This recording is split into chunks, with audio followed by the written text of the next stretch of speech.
Hi everyone, it's Kim from 3 Olives Branch, and today we are making homemade pita chips. They are incredibly easy and fast to make. It's a great way to use up some of that pita that you might have lying around, and they are perfect with dips and snacks or with any type of Greek food that you are making. So we're going to jump into the ingredients that you need and how to make these chips. We're going to be talking about 2 different styles of flavoring as well as 2 different cooking methods. So before we get started, don't forget to like and subscribe to the channel for more recipe fun, and let's go ahead and get started. To make the pita chips, we really just need a few ingredients and also a few pieces of equipment.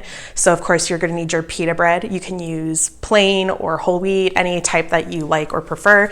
This is a flat version that doesn't have the pocket in it. You can do it either way. I'll speak to that here in a little bit of what difference that would make. Then you'll need your seasonings. So I'm just going to use kind of basic flavors. That'll go with a lot. So I'm going to be doing salt and a little bit of garlic powder here.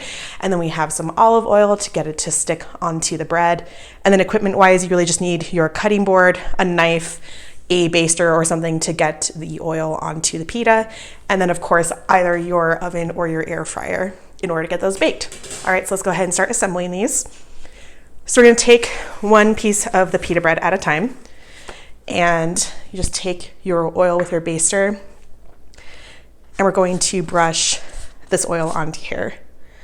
So again, this pita bread is the flat version that does not have the pocket. If you do have the pocket in it, when you bake it and cut it, it would separate like that because those 2 pieces are going to come apart from each other. So you can either leave it like that if you like it, or you can separate the top from the bottom, just cut along the edge here in the middle. And then you'll get 2 sets of thinner chips that you would do this process to both pieces. So again, up to you. All right, so once we have a little bit of this oil on here, then all we need to do is sprinkle on some of our seasoning. So again, salt.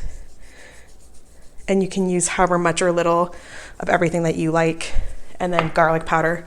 I'm a huge garlic powder fan. So we're really gonna make sure that we have some garlic loaded up on here. And then we're going to just take our knife and cut this into pita chips. So the easiest way is to kind of think about this like a pizza. So we're just gonna go straight across the middle like this, and then keep cutting this into wedges. Again, you can make them thinner, smaller, whatever sizes you like.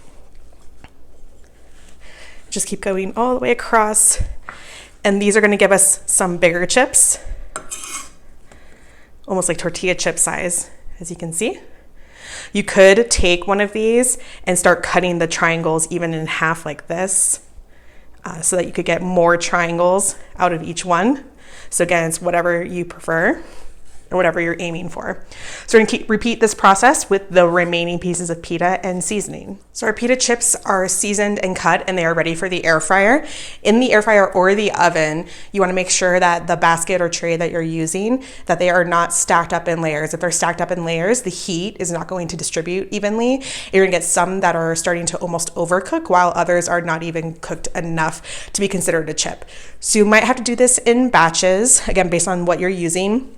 I like to use an air fryer that has like these wider drawers. It's almost like a little oven on the counter. You can find more information about that down below because you do get a lot more surface area, so it's a lot easier to do. Some people will take the chips, especially if they're smaller, and then just shake this every few minutes to get them to toss, but I still find that that results in an uneven cooking. So whichever way works best for you is great. We're gonna go ahead and get these baked off. For the air fryer, we're gonna go at 350 degrees Fahrenheit for about 5 minutes or so. Just keep an eye on them.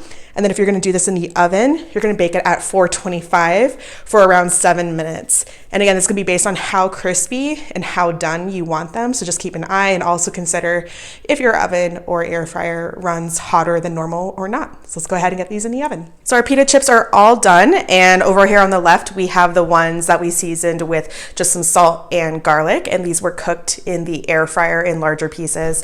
And then on the right, you can see this is the smaller version if you wanted smaller sized chips. These ones are seasoned with oregano and garlic and done in the oven. So I have more details, tips, and instructions down below, but there's also links to the full recipes for both of these where you can get more tips and tricks and modification ideas. And that is on our main website, 3 Olives Branch. So I encourage you to all follow along there because we have a lot of really great recipes that we do not have videos for on the website.